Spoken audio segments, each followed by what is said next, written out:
જય શ્રી કૃષ્ણ। આવો ત્યારે નવા બ્લોગની શરૂઆત કરીએ। ત્યાર પહેલાં કહી દઉં કે મારી ચેનલમાં તમારું બધાનું હાર્દલી સ્વાગત કરું છું। જો મારા આંબાની કેરી ખૂબ મોટી થવા લાગી છે હો, લૂમીને ઝૂમી આવી છે, એક ડાળમાં જ આવી છે, ઉપર તો હજી મોર જ છે। અને આ ચીકુડી છે અમારી, જોયું છે તમે? ચીકુ પણ બહુ જ આવ્યા છે।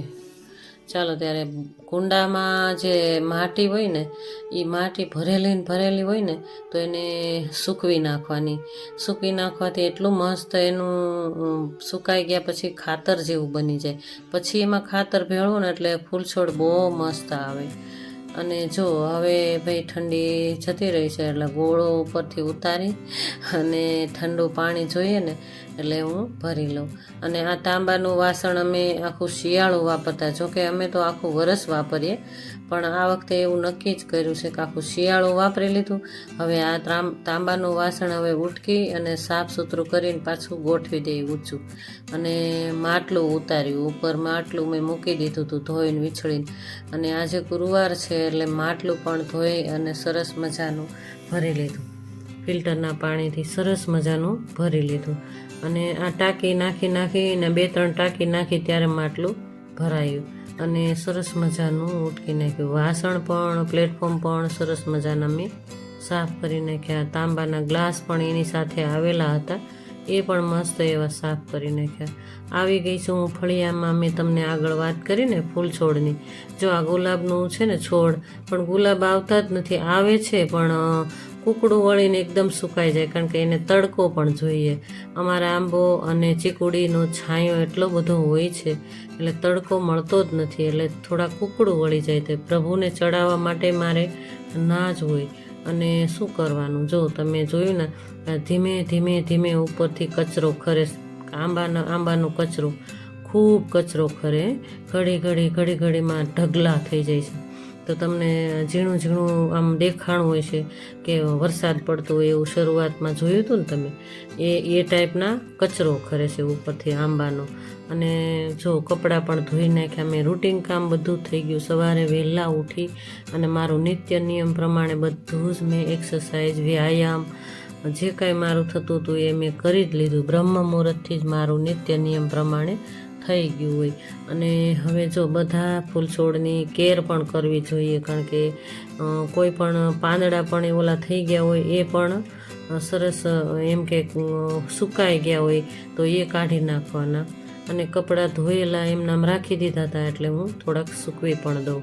જોયું ને તમે, હમણાં હું ફૂલના ડોકા કાપતી હતી ત્યારે તમે જોયું ને કે ફૂલના જે ડોકા હોય ને ખરાબ થઈ ગયેલા, એ હું કાતર વડે કાપતી હતી ત્યારે જો ઉપરથી વરસાદ આવતો હોય એમ પાંદડા ખરે, જો તમે જોઉં ને, એટલે હું વાળતી જાઉં, જેમ વાળતી જાઉં એમ પાછળ પાંદડાની પથારી થતી જાય।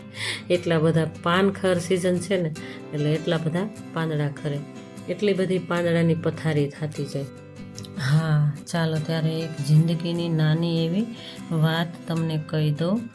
એક જિંદગી કોના માટે કેટલું ઘસાવું, હે ને? એક જિંદગી કોના માટે કેટલું ઘસાવું, બસ એ નક્કી કરી લો, એ આપણે નક્કી કરી લેવાનું। બાકી કદર તો જિંદગીમાં થઈ જ નથી, કોઈની કદર થઈ જ નથી ને, બરાબર ને? અને થવાની પણ નથી, એમ સમજી લો ભાઈ, હે ને? જિંદગીમાં આપણી કદર ક્યારેય થઈ નથી અને ક્યારેય થવાની નથી, એમ આપણે સમજી લેવાની। ચાલો ત્યારે વાતોમાં આ નાની એવી સ્ટોરી હતી મારી।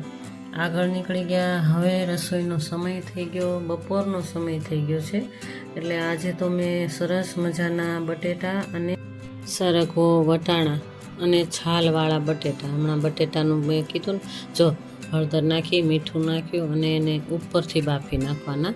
જો કુકરમાં રાખો ને તો એકદમ ચડી જાય ને તો એમાં મજા ન આવે। અને આ સલાડ, જમ્યા પહેલાં સલાડ ખાઈ લેવાનું। અને ટમેટાં કાચા હમણાં તમને આગળ બતાવ્યા ને, એ ટમેટાની હું ચટણી બનાવી નાખું। જો વઘાર કરી નાખ્યું એને મેં તેલમાં અને હિંગમાં, અને પછી એમાં નાખી દીધો મસાલો, મીઠું, મરચું અને ચટણી થોડીક નાખી, આમથી હળદર નાખી અને ચડવા દીધું, એવી મેં ચટણી બનાવી। અને હવે હું બાજરીનો રોટલો બનાવી નાખું, બાજરીનો રોટલા 2 બનાવવાના છે અને એક જુવારનો બનાવવાનો છે નાનો એવો.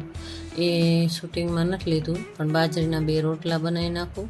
અને શાક તો જો ચડે જ છે હજી, કારણ કે બહુ અતિશય ચડવા દઈએ ને તો એકદમ છૂટું થઈ જાય ને તો મજા ન આવે.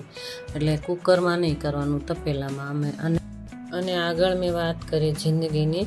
જિંદગી કેવી હોય છે અને કઈ રીતે હોય છે, જો કોના માટે કેટલું ઘસાવવું હોય ને, આપણા કોઈ પણ રિલેટિવ હોય કે પછી દૂરના હોય, એના માટે આપણે ઘણું બધું કરતા હોઈએ, છતાં પણ આપણને અબજસ જ મળતું હોય છે. ને આપણે ઘણી વખત અનુભવ થતો હોય છે કે આપણે ગમે એટલા સારા રહેવાની કોશિશ કરતા હોઈએ, છતાં પણ અબજસ જ કેમ મળે. તો આપણે સમજી લેવું જોઈએ કે આપણી કદર ક્યારેય થવાની નથી. એનો અને એક પાસો પોઝિટિવ રાખવાનો અને એક પાસો નેગેટિવ. એક પોઝિટિવ વધુ રાખવાનું કે કદર તો થશે જ વહેલા મોડી, પણ ન થાય ને તો સમજી લેવાનું આપણા કોઈ હિસાબ કિતાબ હશે. હે ને? ચાલો ત્યારે ઘણી બધી વાતો કરી લીધી આગળ, અને હવે જો વઘાર મૂકી દીધો સરગવો બટેટા અને વટાણાનો. મસ્ત એવો વઘાર મૂકી દીધો, મસાલો પણ નાખી દીધો, ધાણા જીરું, ચટણી, મીઠું જો જોઈતું નાખવાનું. હળદર તો પહેલાં, મીઠું પહેલાં નાખી દીધું. અને આ કસૂરી મેથી નાખવાની. કસૂરી મેથી નાખવાથી સ્વાદિષ્ટ થાય છે સરગવો બટેટાનું અને વટાણાનું. અને છાલવાળા બટેટા રાખો ને એટલે એટલું મસ્ત સ્વાદિષ્ટ થાય છે. આ શાક બહુ મીઠું થાય છે એમ. જો સરસ એવું ગ્રેવીવાળું થઈ જાય શાક. થોડું ચડવા દો ને એટલે ગ્રેવી હોય ને એવું શાક થઈ જાય, એમાં ગ્રેવી ન બનાવ્યું હોય એવું. ચાલો ત્યારે જમવા. જો રસ પણ કાઢી નાખ્યું હતું મેં, થોડું સ્ટોરેજ જોયું હતું ને. સંભારો પણ મસ્ત એવો કાચા ટમેટાનું તૈયાર. આવી જાઓ બધા જમવા. હવે વાગી ગયા છે 3:30 વાગ્યા. તો આ ગામડેથી ચણા આવ્યા હતા, તો 2 દિવસથી પડ્યા હતા, અને આ 3જો દિવસ છે, એટલે થોડાક સુકાઈ ગયા છે, પણ છતાં પણ લીલા તો છે જ થોડા. એમ થયું કે ચાલો લીલા હોય તો એ પોપટા ફોલી અને સ્ટોરેજ પણ કરી શકાય, અને શાક પણ મસ્ત એવું થાય. તો પહેલાં તો આ ચણાના પોપટા ઉખેડી નાખીએ. બધા સરસ મજાના બધા ચણા જુદા કરી નાખવાના. લીલાય જુદા કરી નાખવાના, સુકાઈ ગયેલાય જુદા કરી નાખવાના. આવો રહ્યો મારો આજનો બ્લોગ. મારા બ્લોગ ગમતા હોય તો લાઈક, શેર, સબસ્ક્રાઈબ કરજો, અને મને નાનકડી એવી કમેન્ટમાં કહેજો કાંઈ પણ ભૂલ થઈ હોય. અને નવા હોય તો સબસ્ક્રાઈબ કરીને જ જાજો, અને પ્રેસ બટન તો દબાવીને જ જાજો. આવો ત્યારે બધાને મારા જય શ્રી કૃષ્ણ. બધા જોઈ લ્યો, મારા ચણા જુદા પડી ગયા, અને કેરી પણ કેક ખરીદી એ પણ લઈ લીધી. જય શ્રી કૃષ્ણ.